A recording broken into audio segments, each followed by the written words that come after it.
జిల్లా కాంగ్రెస్ పార్టీ కార్యాలయంలో రాజమండ్రి రూరల్ నియోజకవర్గం కార్యకర్తల యొక్క సమీక్షా సమావేశం జరిగింది. ఈ సమీక్షా సమావేశంలో నియోజకవర్గ కోఆర్డినేటర్ అయినటువంటి తండ్రి కొండరాజు గారు, తడాల కొండరాజు గారు, అలాగే డాక్టర్ వడియార్ గారు ప్రసార కమిటీ చైర్మన్, అలాగే ఎస్సీసీఎల్ జిల్లా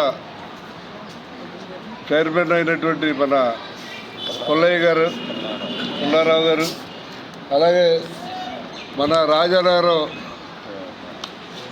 కోఆర్డినేటర్ డాక్టర్ వడియార్ శ్రీనివాస్ గారు, అలాగే మహిళా అధ్యక్షురాలు శారద గారు, అలాగే రాజమండ్రి రూరల్ నుంచి చాలామంది వచ్చారు, మహిళలు, మండల ప్రెసిడెంట్స్ వీళ్ళందరూ కూడా, అలాగే జెంట్స్ కూడా చాలామంది వచ్చారు. వారందరికీ కూడా హృదయపూర్వకంగా ధన్యవాదాలు తెలియజేస్తూ, మరి ఇంతమంది ఒకే నియోజకవర్గంలో కాంగ్రెస్ పార్టీకి ఇంతమంది రావడం అన్నది చాలా ఆనందకరమైనటువంటి విషయం. ఎందుకంటే గతంలో కాంగ్రెస్ పార్టీకి ఈ మధ్యకాలంలో మీటింగ్ పెడితే ఎక్కువ మంది రావట్లేదు, కానీ ఈవేళ మన కొండరాజు గారి ఆధ్వర్యంలో మొత్తం రూరల్లో ఉన్నటువంటి కాంగ్రెస్ పార్టీ నాయకులు, కార్యకర్తలు అందరూ కూడా ఎక్కువ సంఖ్యలో రావడం జరిగింది. పార్టీ యొక్క అభివృద్ధి గురించి, రాహుల్ గాంధీ గారిని ప్రధానమంత్రి ఎలా చేయాలి, అలాగే వైఎస్ షర్మిల గారిని రాష్ట్ర ముఖ్యమంత్రిగా చేయడానికి మనం ఏ రకమైన ప్రయత్నాలు చేయాలనే విషయాల మీద పూర్తిగా సమీక్ష చేయటం జరిగింది. అంతేకాకుండా ఈ రాజమండ్రి రూరల్ నియోజకవర్గానికి సంబంధించి, అలాగే రాజమండ్రి రూరల్ నియోజకవర్గంలో ఉన్నటువంటి ఈ కార్యకర్తలు అందరినీ కూడా చాలామందిని జిల్లా కమిటీకి, జిల్లా మహిళా కమిటీకి, అలాగే రాజమండ్రి రూరల్ మండల కమిటీల్లోనూ కూడా అందరికీ కూడా సముచితమైనటువంటి స్థానం కల్పించి వాళ్ళందరికీ కూడా పోస్టులు ఇవ్వటం జరిగింది. వాళ్ళందరూ కూడా ఈవేళ చాలా ఉత్సాహంగా, ఆనందంగా ఉన్నారు వాళ్ళంతా కూడా. మరి వీళ్ళందరినీ కూడా నేను కోరేది ఒకటే, మీకు అందరికీ కూడా అవకాశం ఇవ్వటం జరిగింది. మీరందరూ కూడా ఈ అవకాశాన్ని సద్వినియోగం చేసుకుని కాంగ్రెస్ పార్టీ అభివృద్ధికి పాటుపడవలసిన అవసరం ఎంతైనా ఉంది. అలాగే పార్టీ కూడా మీకు అన్ని రకాలుగానే అండదండలుగా ఉంటుంది. మీకు ఏ రకమైనటువంటి ఇబ్బందులు వచ్చినా పోలీసు వారి వల్ల కానివ్వండి, లేదా మనకు ప్రతిపక్ష పార్టీలైనటువంటి బీజేపీ, జనసేన, లేదా తెలుగుదేశం, లేదా వైఎస్ఆర్ ఎవరైనా సరే మీ మీద ఏమైనా అన్యాయంగా వచ్చినా, మీకు ఏమైనా ప్రాబ్లమ్స్ వచ్చినా కాంగ్రెస్ పార్టీ మాత్రం ఎప్పుడు కూడా మీకు అన్ని విధాలుగా కూడా అండదండలుగా ఉంటుంది. మీరు ఎవరు కూడా ఆధారపడవలసిన అవసరం లేదు. మీరు ధైర్యంగా ఈ సొసైటీలో ఏమైనా అన్యాయం జరిగినా, అక్రమం జరిగినా, ఏం జరిగినా కూడా ధైర్యంగా పోరాటం చేయండి.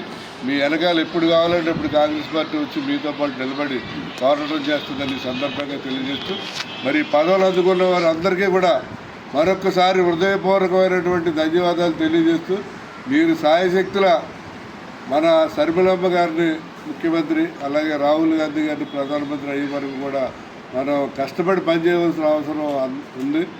ఇక్కడ సెంట్రల్లో, స్టేట్లోనూ కూడా గవర్నమెంట్ వచ్చినట్లయితే మీ అందరికీ కూడా మరి ప్రభుత్వంలో మంచి సముచితమైనటువంటి స్థానాలు కల్పించబడుతుందని చెప్పి జిల్లా కాంగ్రెస్ అధ్యక్షుడిగా నేను మీకు హామీ ఇస్తున్నాను. కాంగ్రెస్ కుటుంబ సభ్యులకు, వేదికను అలంకరించినటువంటి పెద్దలకు, కూడి వచ్చినటువంటి కాంగ్రెస్ పార్టీ మిత్రులకు అందరికీ కూడా నా హృదయపూర్వకంగా ధన్యవాదాలు. ఈరోజు మరి కమిటీలో అనౌన్స్మెంట్ చేయడం జరిగింది. చాలామంది మరి ఉత్సాహంగా మరి పార్టీలో మేముంటామని మరి పార్టీలో జాయిన్ అవటం, మరి వారికి పదవులు ఇవ్వడం కూడా జరిగింది. మరి పదవులు తీసుకున్న వాళ్ళందరూ కూడా మన రాబోయే కాలంలో షర్మిలారెడ్డి గారిని మన ముఖ్యమంత్రిగా చూడాలి. ఎందుకంటే మన ఆంధ్రాలో లేడీ ముఖ్యమంత్రులు ఇంతవరకు ఎవరో చేయలేదు. ఇదంతా కూడా మన భుజస్కంధాల మీద ఒక బరువు లాంటిదే. కానీ కష్టానికి, నష్టానికి అన్నీ ఓర్చుకుని మనం పరుగులు పెడుతూ ఉండాలి. ఎందుకంటే షర్మిలారెడ్డి గారితో మనం పదవులు తీసుకుని మనం ఏదో ఇచ్చారు కదా అనేటువంటి భావంగా కాకోకుండా ప్రతి ఒక్కరు కూడా ఐక్యతతో కలిసి ఉండి మన డీసీసీ ప్రెసిడెంట్ గారు అయినటువంటి విశ్వేశ్వరరెడ్డి గారు కూడా మనకు ప్రతిదానికి కూడా అండగా ఉంటారు. మరి ఆయన అండదండాలతో మనం ఇంకా ముందుకు సాగాలి, పార్టీని బలోపేతం చేయాలి. మరి 2029కి రాహుల్ గాంధీ గారి ప్రధానమంత్రి అవ్వాలనే ఉద్దేశంతో మనందరం కూడా పనిచేయాలి. ఎందుకంటే పార్టీలు, ప్రాంతీయ పార్టీలు ఉన్నాయి, అవి ఎలాగున్నాయో ఏంటో మనందరం చూస్తూ ఉన్నాం. మరి ఉమ్మడి పార్టీ వచ్చింది, కానీ సూపర్ 6 పథకాలు కూడా ఏమి ఇంప్లిమెంటేషన్ చేయలేదు. ప్రజలు అంతా కూడా మరి బోర్మని విలిపిస్తూ ఉన్నారు. మనం చెప్పనక్కర్లేదు, ఎవరికి కూడా ఒక్క రూపాయి డబ్బులు కూడా అమ్మ దీవెన కానీ రైతు భరోసా కానీ ఏమీ ఇవ్వలేదు. మరి ఇలాంటివన్నీ మీరు దృష్టిలో పెట్టుకుని రాబోయే రోజుల్లో 2029 కన్నా మన రాహుల్ గాంధీ గారిని అత్యంత మెజార్టీతో గెలిపించవలసిందిగా ప్రజల్ని కోరుచున్నాం. ప్రతి ఒక్కరిని కూడా ఒక సైనికులాగా పనిచేసి మన కాంగ్రెస్ పార్టీని గెలిపిద్దామన్న ఉద్దేశంతో మేమందరం కూడా ముందు నడుస్తామని చెప్పేసి ఈ సభాముఖంగా తెలియజేస్తున్నాం. సమీక్ష సమావేశం జిల్లా కాంగ్రెస్ ఆఫీసులో జరిగింది. ఈ కార్యక్రమానికి వచ్చి మాకు సహకరించిన జిల్లా ప్రెసిడెంట్ గారికి, వాడయార్ డాక్టర్ ప్రసార కమిటీ చైర్మన్ వాడయార్ గారికి, జిల్లా మహిళా అధ్యక్షులు శారద గారికి, కమిటీ ఎన్నుకున్న ప్రెసిడెంట్లు, వైస్ ప్రెసిడెంట్లు, ప్రసార కమిటీ అలా మహిళా అధ్యక్షులు, మహిళా ప్రెసిడెంట్లను కూడా వేసుకోవడం జరిగింది. బ్లాక్ 1, బ్లాక్ 2 ప్రెసిడెంట్లు కూడా వేసాం. ఇదంతా ఈ కార్యకర్తలంతా ఒక సైనికుల్లాగా పనిచేసి రాబోయే రోజుల్లో కాంగ్రెస్ పార్టీని అత్యంత మెజార్టీతో గెలిపిస్తారని నేను ప్రార్థిస్తున్నాను. దీని గురించి మీరే చేసుకోగలరు. ఎందుకంటే నేను కాకముందు పేపర్లోని టీవీలో చూసాం. ఒక గ్రామంలోకి వెళ్ళి మహిళలందరినీ ఉద్యమింపజేసి ఈ షాపులు, మద్యం షాపులు కానీ మామూలుగా సారా షాపులు కానీ ఎక్కడ లేకుండా చేస్తే ఊళ్ళో కంప్లీట్ బంద్ అయింది. ఆ విధంగా జిల్లాలో మీరు జిల్లా మహిళా నాయకురాళ్ళుగాను, మండల నాయకురాలుగాను కూడా ఆ లేడీస్ని ఎక్కువగా మరి చాలా మండలాల్లో వేయడానికి మీ ఎదరికెళ్ళి చెప్తున్నాం.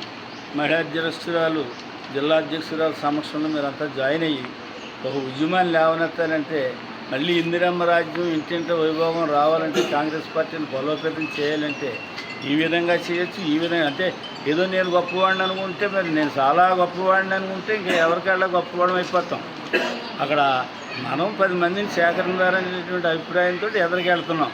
అదే ఈ రోజుని మిమ్మల్ని అందరినీ కూడా మరి ఈయనైతే ఈవిడైతే మరి ఈ మహిళల్ని ఇందులో పనిచేయడానికి ఒక నాయకులుగా తీర్చిదిద్దడానికి మిమ్మల్ని ఆహ్వానించి ఈ రోజున మీ అందరూ కూడా ఈ పదవిలో మీరు కొనసాగాలని చెప్పేసి మనసా వాస కోరుకుంటూ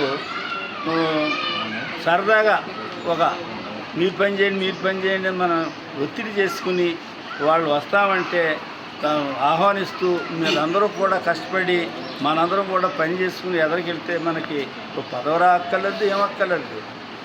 ఒక ఉద్యమానికి ఈవిడ తలపెట్టింది. ఆ ఉద్యమంలో పెద్ద నాయకురాలుగా పేరు పొందిన ఉన్నారు. కానీ ఇప్పుడు కస్తూర్బా అని విగ్రహాలన్నీ ఉన్నాయి కోటిపల్లి బస్ స్టాండ్లో. వాళ్ళు ఏం పదవులు చేసిన వాళ్ళు కాదు, మహిళలు. వాళ్ళు ఉద్యమాలు చేసి జనంలోకి వెళ్ళి ఒక దేశాన్ని కాపాడినటువంటి వ్యక్తులు.